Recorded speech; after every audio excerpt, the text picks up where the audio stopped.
Hi, my name is Frankie. Thank you for listening to my mom. I never listen.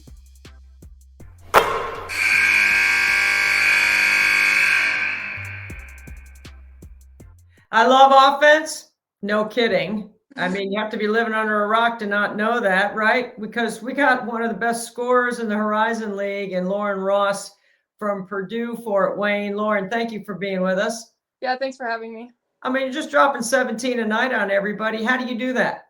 Yeah, I mean the coaches put me in the great positions. They give me open shots. My teammates find me when I'm open, and I'm just there to knock it down. So yeah.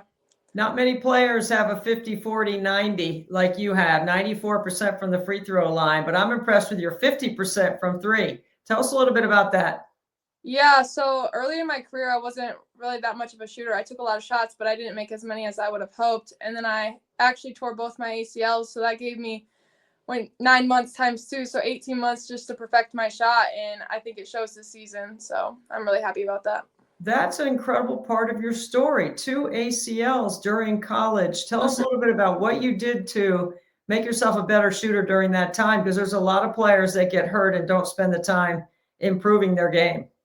Yeah, I focused a lot on my footwork, because a lot of it as shooters comes down to your feet, and just really just getting the right timing, being able to lift off both at the same time, and then just really focusing on my follow through. My follow through is a little weird if you ever watch it. I actually kind of hook my hand like this, but I mean, my coaches have always said if you can perfect your shot, it doesn't have to be perfect. So that's really just what I've been working on. I mean, it's about habits and repetition. And if your habit's not exactly perfect, I guess you found a way, because obviously it works for you. It definitely works for you. You're second in the league right now in scoring. Your record, undefeated in league play. You guys haven't lost since December, early December. Tell me what's so good about this run that you're on.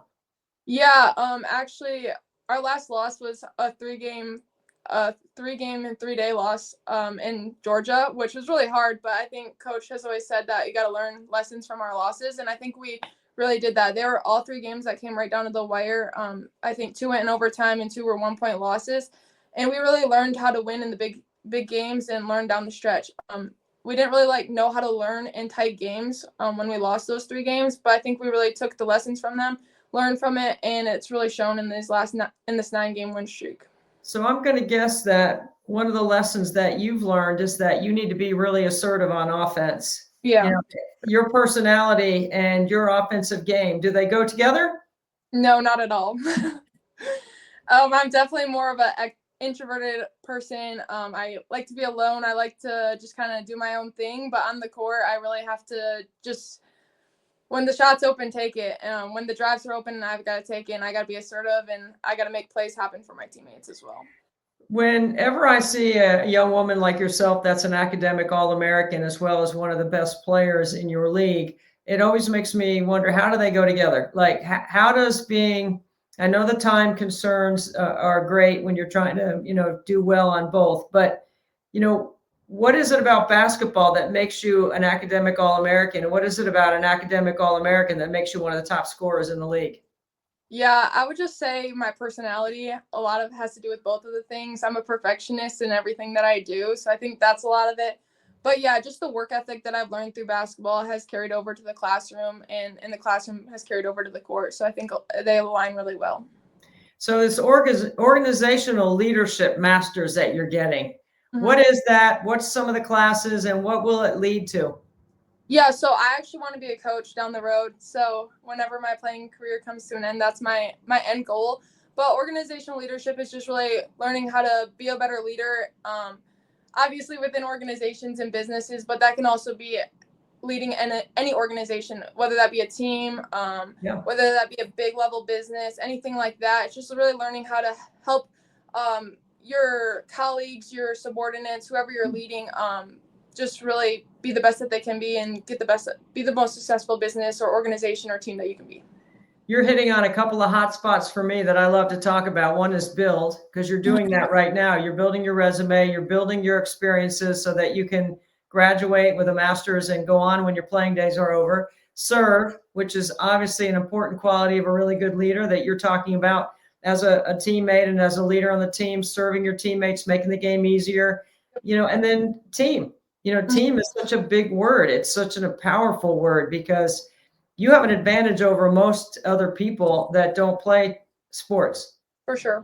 And I see that. I can see that in you. I can hear it in your voice. Like, what does that mean when you think about the combination of your sports experience, your leadership experience, and then, what that will lead to? Like, why 20 years from now will have playing basketball have mattered in your big plan?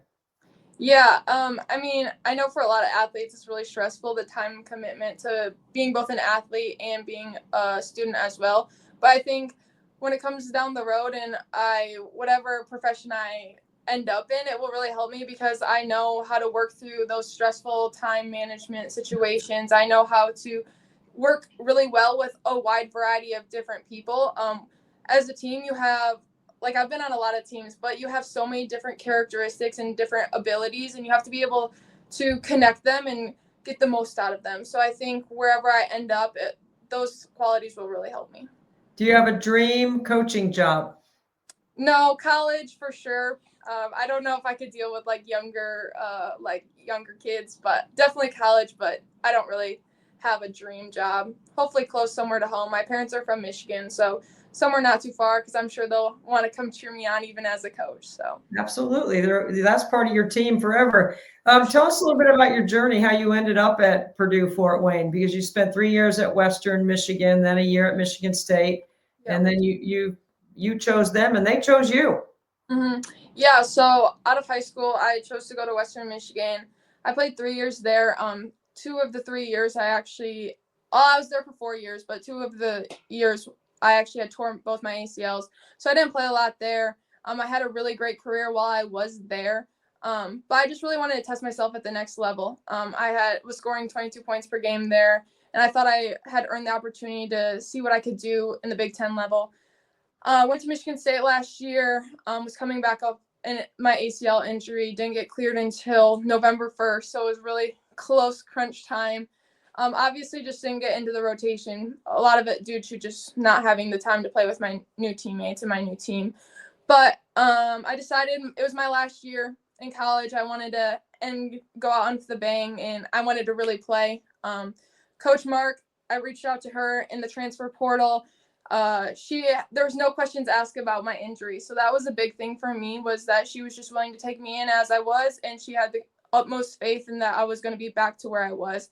That was the biggest thing for me, is that she just believed in me, didn't ask any questions, just was like, come and you can play. You're going to do great here. So that was the biggest thing for me, was that she just brought me in and had the utmost faith. And I just really appreciate giving me the opportunity to play again. So let's talk about head coach Maria Marchesano for a second here, because before she took the job, this is her 4th year. Yep. They won 1 game. Mm-hmm. Then her first year, they won 9, then 14, then 23. And right now you guys are undefeated in league play with 14 wins versus your tough non-conference schedule.